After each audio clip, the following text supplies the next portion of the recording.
हम सविता दास जे स्वरचित अहाँ सबके एकटा माँ भगवती के गीत सुना रहल छी। अहाँ सब सुनू और माँ भगवती से आशीर्वाद लिया। और की कहू, लाइक कमेंट तो करब ने, ठीक छै। जही में अहाँ सब खुश तही में हमहूँ खुश। एली हे माँ अम्बे जगदम्ब लेने छथि हाथ में फरसा शंख। एली हे माँ अम्बे जगदम्ब सर्वरूपी माता सब शक्ति समोलनी अंग में। सर्वरूपी माता सब शक्ति समोलनी अंग में। भिन्न भिन्न रूप बदल का माँ युद्ध केलनी जे रन में केलनी माँ। महिषासुर संहार बजौलनी शंख धुनी और झाल। एली हे माँ अम्बे जगदम्ब। एली हे माँ अम्बे जगदम्ब लेने छथि हाथ में फरसा शंख। तीनों लोक के माता बैसल छथि सिंह ऊपर में।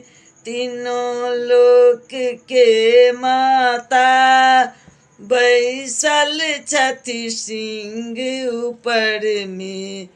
अट्टहास केलनी जब जग में हाहाकार मचल राक्षस में। एलाहे शुंभ निशुंभ दुनु भाई केलनी ओ माता जी से लड़ाई।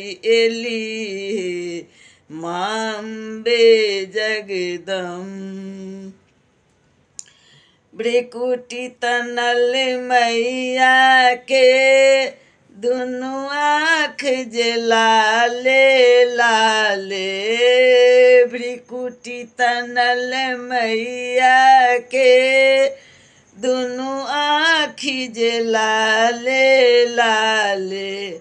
हाथ में खप्पर ने माँ काली रूप पधार देलनी ओ राक्षस के ललकार।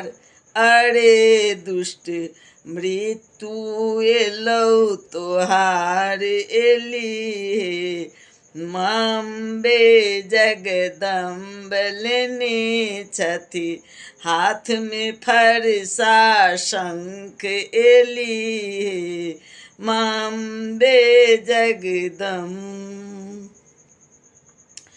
शुंभ निशुंभ दुनु के जब माँ केलनी संहारे।